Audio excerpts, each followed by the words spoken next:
माझ्यासोबत अरविंद सावंत आहेत. काय सांगाल, आज दसरा मेळावा इथे पार पडतोय, काय सांगाल?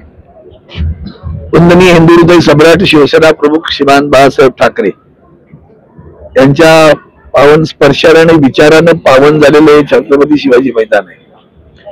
या मैदानात त्यांनी सर्व महाराष्ट्रातील जनतेमध्ये किंवा देशातील जनतेस पुल्लिंग जागवणारे विचार दिलेले आहेत. दसऱ्याला विचारांचं सोनं लुटायला असं म्हणायचो आम्ही. गुलाल उधळत या, वाजत गाजत या, असं मार्मिक मध्ये असायचं.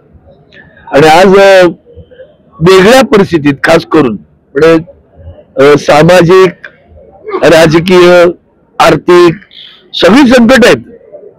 आणि या सगळ्या संकटांवर मात करून वंदनीय हिंदू हृदय सम्राट शिवसेना प्रमुख बाळासाहेब ठाकरेंचे सुपुत्र आणि आमच्या शिवसेना उद्धव बाळासाहेब ठाकरे पक्षाचे पक्षप्रमुख उद्धवजी ठाकरे साहेब हे रणांगण गाजवायलाच येणार आहे.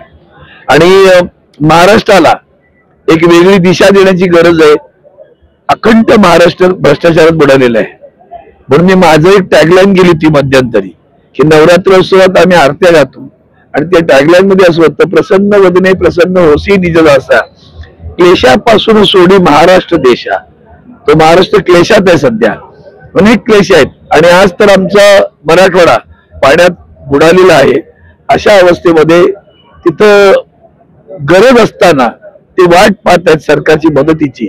अशी वाट पाहत असताना सुद्धा सरकार ढुंब बसलेलं आहे आणि तुटपुंजी 8,000 रुपये अशी काहीतरी भिकाऱ्यासारखी मतदान करतायत. इतकी वाईट परिस्थिती महाराष्ट्रावर कधी आली होती? महाराष्ट्र संस्कृतीहीन होत आहे, महाराष्ट्र संवेदनाहीन होत आहे, महाराष्ट्र जातीपाती दुभंगला जात आहे. आणि अशा वेळेला उद्धवजी ठाकरे साहेब एकमेव असा एक ध्रुवतारा उभा आहे, दिशा दाखवणार आहे. या दिशेने जाऊया, महाराष्ट्राचा उद्धार करूया.